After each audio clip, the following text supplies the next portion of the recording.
Hello,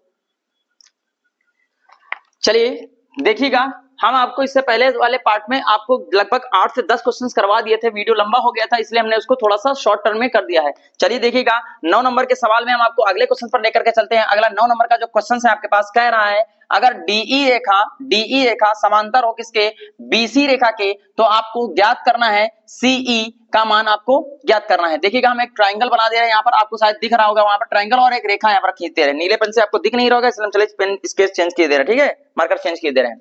तो हमारे पास एक दे रखा है, ए दे रखा है, फिर एक है बी है और एक सी है, ठीक है, और बीच में एक रेखा डी और ई है।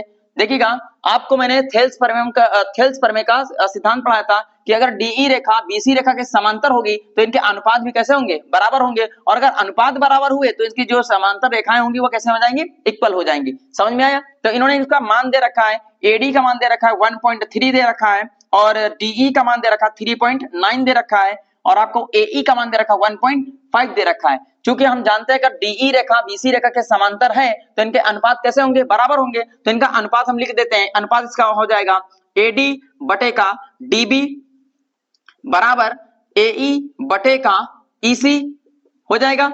एडी का मान आपके पास दे रखा 1.3 अपॉन डीबी का मान आपको दे रखा 3.9 इज इक्वल टू एई का मान दे रखा 1.5 अपॉन, और ईसी का मान कुछ नहीं दिया हुआ, ईसी हमको ज्ञात करने के लिए क्या है, दशमलव से दशमलव हटा देंगे, 13 एकम 13, 13 तिया 39, तो यहाँ पर आएगा 1/3 इज इक्वल टू 1.5 अपॉन का ईसी। अब ईसी से मल्टीप्लाई कर लेगा तो कितना हो जाएगा, ईसी हो जाएगा, ईसी इक्वल टू 15 का गुणा इससे कराएंगे, 15 तिया 45, और दशमलव एक अंक की बात रखा है इसलिए रख देंगे, तो इसका मान ईसी का मान आ जाएगा 4.5। तुरंत स्क्रीनशॉट ले लीजिएगा, जरा चेक करिएगा इसमें कौन सा विकल्प दिया हुआ है, विकल्प डी है इसमें, तो हम इसका विकल्प डी लगा देंगे आंसर में, ठीक है।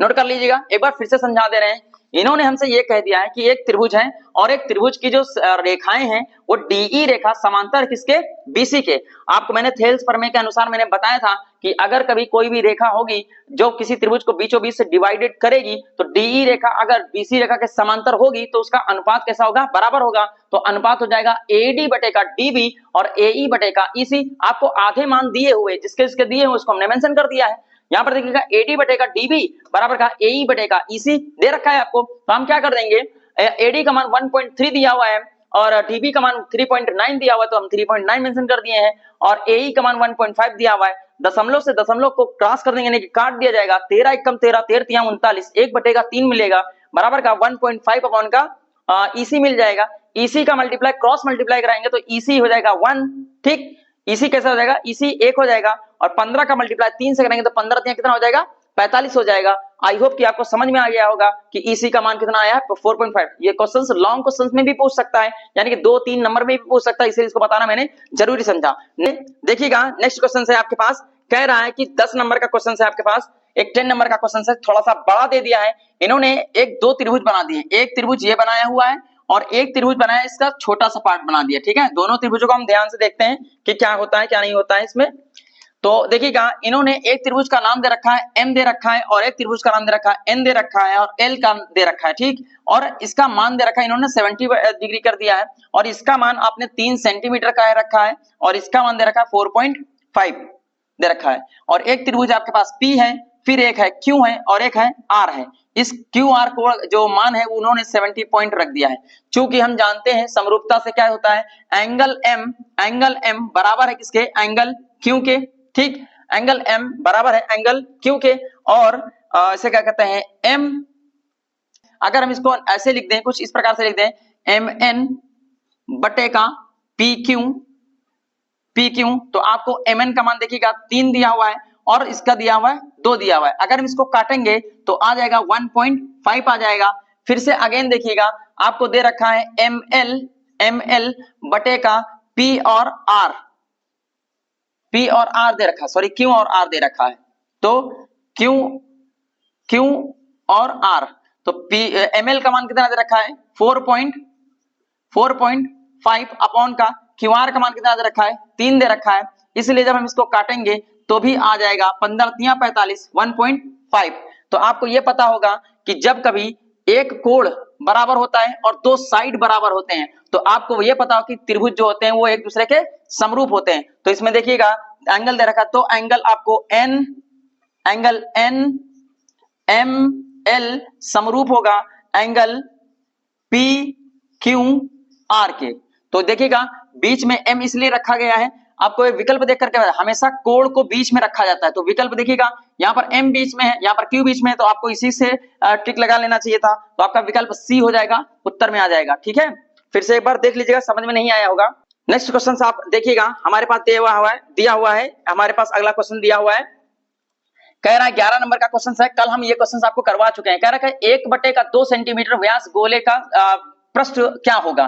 तो हमारे पास देखिएगा दिया हुआ है, व्यास दिया हुआ है, आपको पता होगा व्यास इक्वल टू दिया हुआ है, कितना दिया हुआ है, व्यास दिया हुआ है आपके पास 1/2 और व्यास का सूत्र आपके पास क्या होता है, व्यास का सूत्र होता है 2 गुणे का r, यानी कि 2 गुणे का त्रिज्या। व्यास हमको दे रखा 1/2 बराबर 1/2 बराबर 2 गुणे का r, 2 का इससे मल्टीप्लाई करेंगे 2 दूना 4, तो 1/4 बराबर हो जाएगा किसके, त्रिज्या के। तो आपको त्रिज्या पता चल गई है।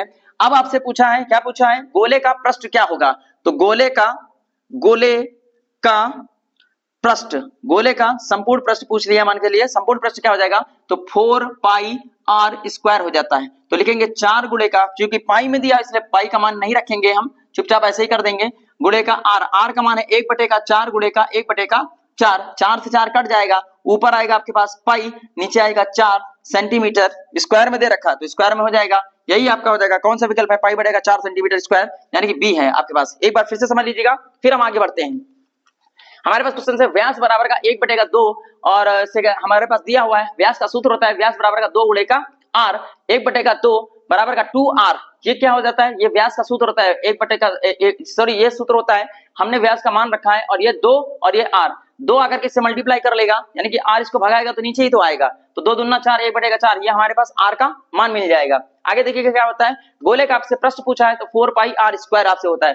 सर आपने कल बताया था सर गोले का प्रश्न है सर, आपने 3 पाई r स्क्वायर बताया था, तो वो सुनिएगा जरा ध्यान दीजिएगा, कल वाला जो क्वेश्चन था उसमें पूछा था अर्ध गोले का पृष्ठ क्या होता है।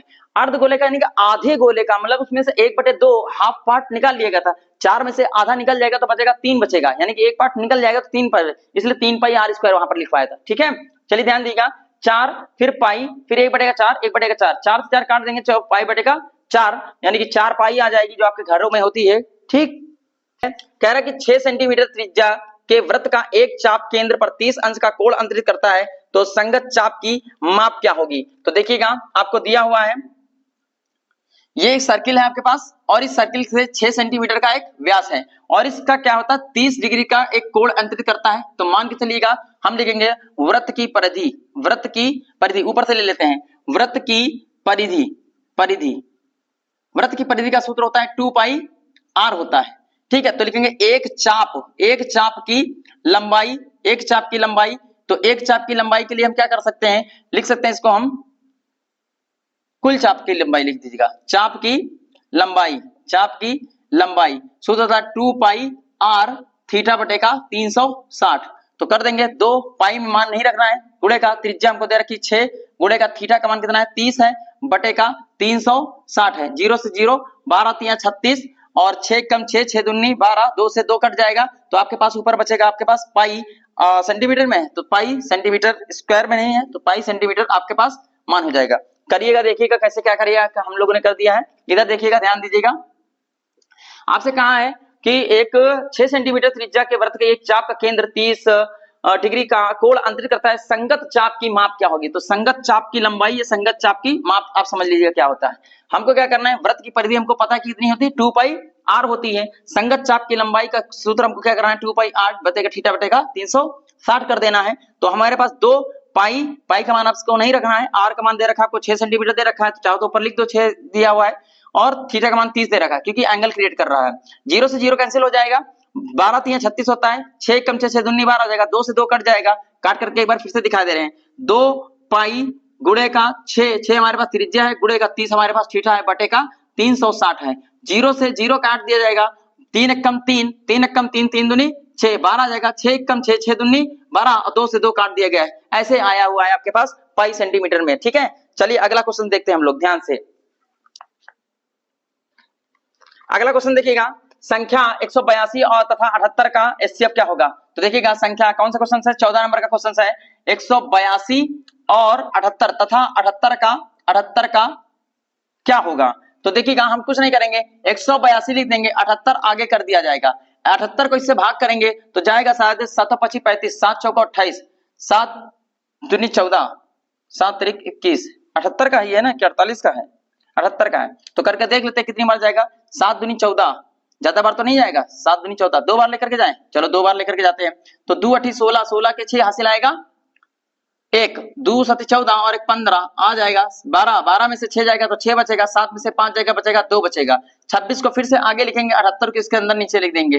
ठीक, 26 का इससे बाहर करेंगे तो हो जाएगा 3, 6 3 18, 3 3 6 18 के 8 हासिल आएगा, 1 3 दूनी 6 और 1 7। तो देखिएगा जो इससे जीरो आ जाता है, जिस भी भागफल से जीरो आ जाता है वही आपका आंसर होता है। तो उत्तर में आपका देखिएगा 26 आ रहा होगा। 26 हमारे में बी विकल्प है। फिर से एक बार देख लीजिएगा, अगर नहीं आ रहा है तो आप लोग ऐसे भी कर सकते हो, 78 का कर लीजिएगा, फिर 182 का, फिर वो 2 बचपन वाला मेथड कर सकते हैं, उससे भी आ जाएगा, लेकिन उससे टाइम लगेगा। हमको टाइम टेकन के सवाल करने रहते हैं। आइएगा देखिएगा, फिर से ध्यान दीजिएगा। देखिएगा मैं इसको लगाने का प्रयास करता हूं, देखता हूं क्या होता है कि एक बेलन की त्रिज्या 8 सेंटीमीटर, तो r बराबर आपको दे रखा 3.5 सेंटीमीटर दे रखा है, और आपको h यानी कि h आपको दे रखा है, कितना दे रखा है? 8.4 सेंटीमीटर दे रखा है। अब आपको देखिएगा तो उसका वक्र पृष्ठीय क्षेत्रफल क्या होता है? तो उसका वक्र पृष्ठीय क्षेत्रफल, वक्र पृष्ठीय क्षेत्रफल का सूत्र शायद होता है 2 पाई आर एच होता है। तो 2 गुणे पाई का मान आपको इसमें पूछा नहीं है तो इसलिए आप चुपचाप लिख देंगे, गुणे आर आपके पास 3.5 है, मल्टीप्लाई एच है आपके पास 8.4 है। दशमलव को हटाइएगा तो इसके नीचे 10, दशमलव को हटाइएगा तो इसके नीचे 10 हो जाएगा। इतना समझ में आ गया? मैं अब इसको दूसरे पेन से काटे दे रहा हूं, ठीक है? तो जरा देखिएगा कैसा होता है। यहां से काट करके चलते हैं, 5 दूनी 10, 5 सते 35, ठीक है? फिर देखिएगा किससे कटेगा, 2 एकम 2, 2 पंची 10 हो जाएगा। फिर कुछ कटेगा आपके पास, ध्यान से देखिएगा, तो 7 चौको 28, 28 के 8 और 7 8 56, 56 2 58, तो 56 2 58। एक दशमलव के बाद हमको पॉइंट लगाना, तो हम चाहे तो पॉइंट लगा सकते हैं। 5 दूनी 10 बटे का 5 दूनी 10, जीरो ऊपर है तो एक पॉइंट ऊपर कर देंगे, भाग कर देंगे तो आ जाएगा 58.8 आपके पास आंसर आना चाहिए। 58.8 आपका है, पाई भी है तो साथ में पाई को भी मेंशन करना पड़ेगा, इसलिए हम पाई को मेंशन कर देंगे। यानी कि विकल्प में आपके पास कौन सा आएगा? विकल्प आपके पास हो जाएगा डी विकल्प हो जाएगा। तो डी विकल्प को आप लोग नोट कर लीजिएगा। फिर से मैं अगला सवाल आपके पास है, 4 सेंटीमीटर त्रिज्या वाले वृत्तखंड का क्षेत्रफल ज्ञात कीजिएगा। 4 सेंटीमीटर त्रिज्या वाले, तो एक देखिएगा ये सर्किल बना लिया गया है, ठीक है? मार्कर चेंज करते हैं।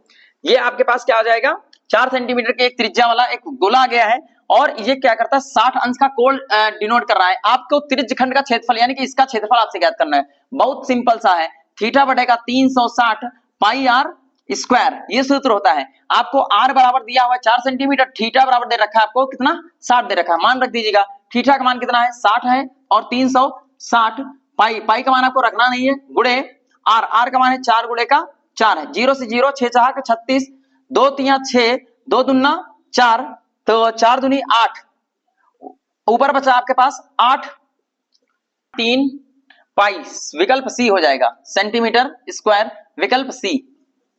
ठीक, एक बार समझा दे रहे हैं हम फिर से, और काट करके भी दिखा दे।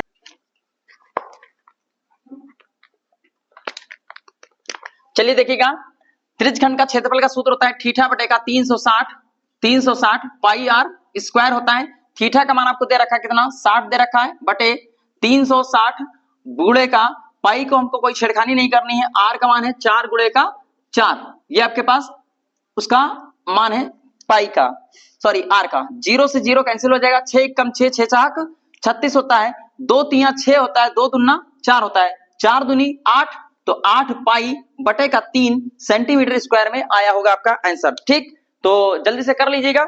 फिर आपके पास देखिएगा एक सवाल और हम बता दे रहे हैं, फिर आपको लोग 2 सवाल हम आपके लिए दे रहे हैं। ठीक, विविक्तीकर आपको करना है, विविक्तीकर करना है कि एक्स स्क्वायर प्लस का एक्स माइनस का 1 बराबर का 0 है, तो इसका मान आपको विविक्तीकर ज्ञात करना है। विविक्तीकर का सूत्र क्या होता है, d equal to b square minus का 4ac, b की जगह पर 1 रखेंगे, स्क्वायर लगाएंगे, माइनस 4 गुणे का 1 गुणे का माइनस का 1, 1 का स्क्वायर 1 होता है तो 1 ही लिख देंगे। ठीक, माइनस 4 एकम 4, वो भी प्लस का 4 हो जाएगा, 4 में 1 जोड़ेंगे कितना आ जाएगा, 5 आ जाएगा। ये आपके पास विकल्प कौन सा दे रखा है, विकल्प दे रखा है बी आपके पास। फिर से एक बार देखिएगा, सूत्र दिया हुआ है हमारे पास, ए की जगह पर कुछ नहीं लिखा हुआ है, एक बी की जगह पर भी कुछ नहीं लिखा है, एक और सी की जगह पर कुछ नहीं दिया। चाहो तो लिख सकते हो ए बराबर का 1 और बी बराबर का माइनस का सॉरी प्लस का 1 और सी बराबर का माइनस का 1 है आपके पास, ठीक है, सी बराबर का माइनस का 1 है आपके पास। हमने डी बराबर बी स्क्वायर माइनस का 4 एसी में सूत्र रखा हुआ है, तो बी बराबर का बी स्क्वायर का मान 1 दे रखा है, माइनस का 4 एसी दे रखा है, ठीक है, 4 एकम 4 और 1 प्लस का हो जाएगा मान 4 एकम 4 प्लस का हो जाएगा 4 में जोड़ेंगे 5, यही आपके पास विकल्प आ जाएगा। और एक लास्ट क्वेश्चन देखिएगा जरा सा जल्द से, आपके पास दिखा समीकरण का मूलों का योगफल ज्ञात कीजिएगा। तो माइनस का 1